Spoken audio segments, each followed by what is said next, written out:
hope gets you through the hardest days. And I know I explained in our story some of the hard days that we had, and hope is what kept my husband and I going and trying to save our daughter. There's no value you can put on hope, and we need to be providing it to all of the families like ours.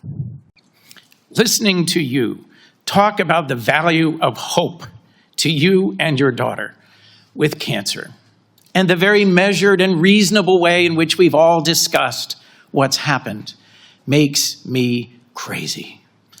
Because DOGE, in my view, is a horde of locusts who've been unleashed on the federal government, and they have torn up things that we have built over decades. Let me just briefly review. At NIH, 1,200 probationary researchers were laid off and another 1,300 fired. That's 2,500 dedicated researchers. At FDA, 3,500 staff. At NIH, DOGE canceled 800 grants valued at over $1 billion. And we were told these grants focused on DEI, when in fact they focused on diabetes, Alzheimer's, mRNA, and cancer. My father died of cancer.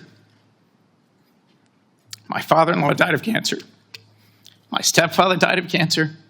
Your daughter, Charlie, is with us today because of the incredible dedicated research and the groundbreaking work of people we've talked so calmly about today.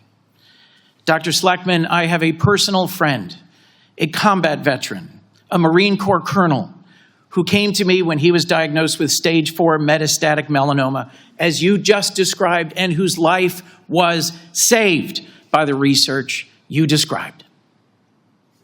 I have a personal friend of decades, Nikki Soteropoulos, who came to me when he was diagnosed with brain cancer. His son, close friends with my sons, his wife, close with my wife. And he went to NIH month after month, year after year.